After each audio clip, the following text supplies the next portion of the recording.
Welcome to the 818 Non-Sports Talk.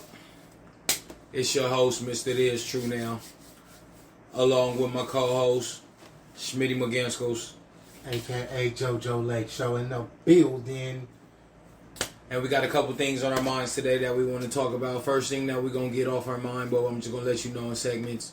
First thing we're talking about today is Tyson Fury versus Alexander Usyk and Tyson Fury versus Ngannou. Secondly, what we're going to get off our mind is these trades that went down between Dame Time, a.k.a. Damian Lillard. Who else was involved in that trade? Jrue Holiday, NBA champ. DeAndre Ayton. Was Tobias Harris in that trade? He was not. He's okay. He's in Philly, man. Okay. And the third is whatever we want to get off our chest.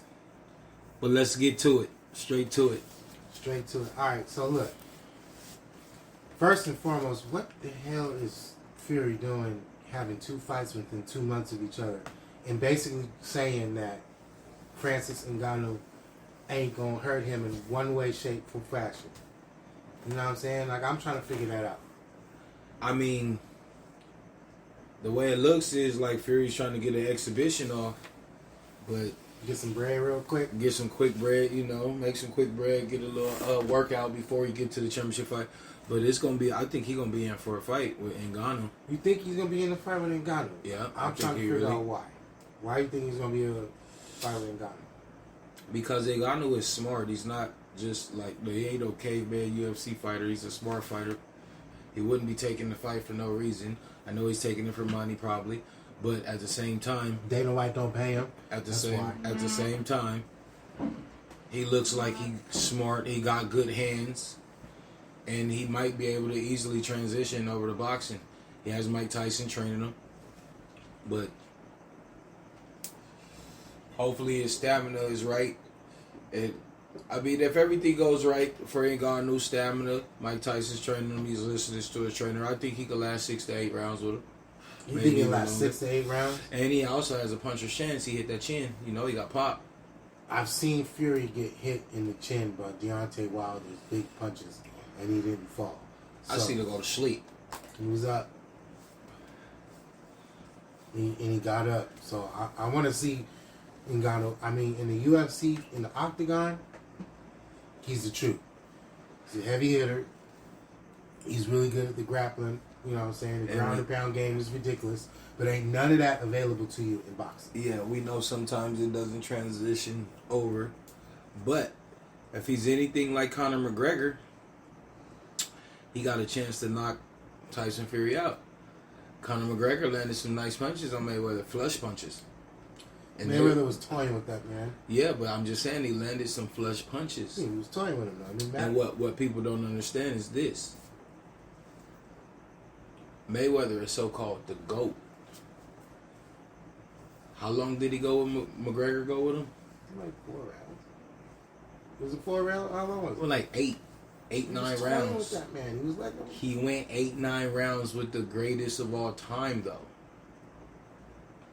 That should speak volumes. But because he's a UFC fighter, we don't look at it like that. And it's boxing. But I look at it like that. He was in there for 8 rounds with the so-called GOAT of boxing. That's big. And if Ngannou can go in there with the so-called best heavyweight in the world, that's big. That's big. But I think Ngannou's going to give him a problem. And they tried to say that Tyson was supposed to fight Alexander Usyk December 23rd or early January. I think if he gets a problem from Ngannou, he ain't fighting in no December or no January. I think it's going to be like April. Oh, you need a recovery like that? You think Ngannou's going to hurt him like that? When Deontay Wilder was hitting this man and this man was smiling at him? Yeah, but Deontay put him to sleep. Got up. Yeah, after he got pounded on the pavement, he got up when he hurt the pounded pavement. But Alexander Usyk is not no regular fighter. No, he's not. He's not a regular fighter, dog. I mean, he's really good. I ain't gonna front. I know he's a really good UFC fighter. Usyk. Usyk is not good. Ngannou. Usyk. Well, Usyk is hard. Yeah, that's what I'm saying. So if he goes some rounds with, if Ngannou goes some rounds with Fury, I don't think he's just gonna be able to just turn around. And what is it? 8 weeks, 12 weeks? What is it right now? September, October, November, December. We got 12 weeks. He might be able to 12 weeks. 12 weeks. That's not bad. This one is in 3 weeks. The next one's 4 weeks basically. Oh, so he fights Ngannou in like a month. On the 28th of this month. That's tomorrow. 28th of, October. And today's the 29th. October. Yeah. Then it's November. Then he's only gonna have 8-week turnaround. Nah, they're not fighting in December. They're gonna have to reschedule that. If Ngannou goes 6 to 8 rounds with him, they're gonna have to reschedule that. I don't think he's going to 6 to 8 rounds with him. I think Tyson Fury drops him in 2. Toys with him in the first round. He drops him. We shall see. He's like 6'7". He's 6'9". Tyson is 6'9". Ngannou's 6'4". Ngannou's 37. Tyson's 35. I mean, ages are comparable. I mean, accomplishments in their respective sport, are comparable. But look, boxing is boxing. Yeah, dog. Tyson should get him out though. Tyson should beat him, and that's what he's banking on, and why he wants to fight Usyk so fast, so that way Usyk doesn't take another fight, and he can get this good fight off. And it'll be for the undisputed heavyweight championship of the world. Because otherwise, he might get another fight off. You know what I'm saying? This Ngannou fight is probably some good moneymaker. You know what I'm saying? It's going to help Ngannou out more than it's going to help Tyson Fury out. Because Ngannou's probably making like $1 or $2 million off this fight, which is more than what he makes at UFC. All right, so look, hold on. I gotta ask you about Canelo Charlo though. That's tomorrow. Canelo Charlo tomorrow. What's your prediction? If y'all watch Canelo fight Bebo, I think that's the way he's gonna fight. Hands up, come in behind the block. He gonna block, hands up, and he gonna throw combinations behind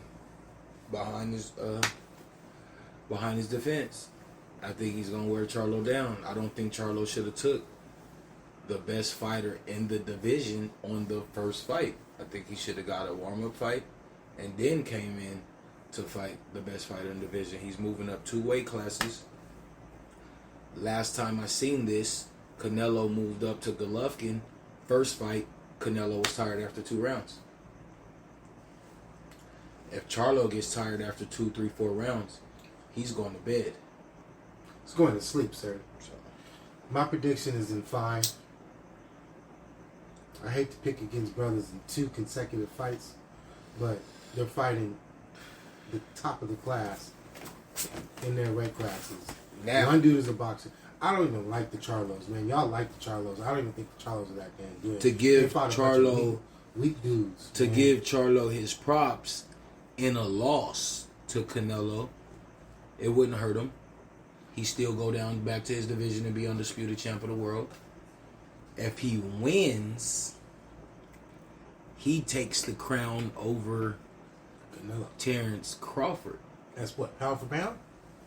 He'd be undisputed in 2 different weight classes, higher than Terrence Crawford. Terrence Crawford would mop the floor with Jamel Charlo. He's undisputed. Canelo's undisputed. If he wins the fight, he'll be reigning. Terrence wasn't reigning. Terrence went undisputed and then moved up. If he beats Canelo, he'd be reigning. Undisputed champ in 2 different weight classes. It's never happened ever. Well, that's big. Yeah, I mean, of course it's big, and I wish the brother nothing but luck and well wishes. I just think Canelo's going to move him to the side. I think Canelo's a bigger man. Canelo's a stronger man. He's a better fighter. You know, he's a better puncher. He has those better combinations. He's better defensively. The Charlos are more like plotting with some athleticism and strength, plotting fighters that go straight at you. The one thing that I could say, straight at you fighters. They're right in the plane. They're right in the wheelhouse. The one thing that gives Canelo the edge, what, is Canelo. If you watch Canelo fight, he always has a game plan. I watched the Charlos fight at least 7 to 10 times. Looks like no game plan. Huh? It looks like no game plan. Looks like they're out there fighting, right? Yes. Like I said. That's So, why there's some plot. hopefully Charlo can have a game plan, change it up a little bit, and make this a classic. I want to see it to be a classic fight. I don't want to see nobody get knocked out. But I'm a Canelo fan. Always been. I think Canelo's going to get him out of the ring, but I would definitely like to see a classic. I just want to get your opinion. Now, I think Canelo's going to drop him in 5. That's just my opinion. But I just had to get your opinion. I like both fighters. Favorite fighter is Canelo, but should be hopefully a good fight. Hopefully it's a good time, man. Hopefully it's a good time. Now, speaking of time, it's about that time in the Midwest now, y'all. Dame It's time. about that time in the Midwest, y'all. My favorite player in the NBA. Now, my favorite team is the Lakers, y'all. I done told y'all 1,000 times. I done talked about the Lakers. I love the Lakers. He's in the logo. But my favorite player in the NBA is Dame. I wanted him on the Lakers so bad, but I knew that was never going to happen. He wasn't riding the wave on it. You know what I'm saying? He wasn't riding the wave on it. Dame, it was time to Dame leave Portland. So first off, do you think they did right by Dame? I think they did right by Dame. They didn't send him to Toronto. I would have hated for Dame to go to Toronto, but I think they could have sent him to Miami. You know, he deserved that. That was the team he wanted to go to. They should have made it happen, even if they didn't get the players that they wanted, because eventually they would have got the players that they wanted. Not the players from Miami. You just talking about in the future stars, they future would've got the trades. players But that they look, want. you gotta get what you gotta do is best for your organization. I'm not gonna slight them too much. Now, if I was listening to Stephen A. and he was talking about now if they said that we'll do right by you and get you to Miami, we got you, and then they went back on their word, then I don't know if that's really a smart thing to do. However, you gotta do what's best for your organization. So getting DeAndre Ayton, which is clearly they wanted, all these reports were saying that they were already agreed to that weeks ago. You know what I'm saying? It was just a matter of getting Portland to get that Dame trade going so that way they can get him in the 3-way. You get Jrue Holiday, which clearly I don't think they want to keep Jrue Holiday. They're trying to trade him. So he's Boston. We'll talk about that. Clippers. Some rumblings are saying he wants to go to Philly, go back to where he was drafted.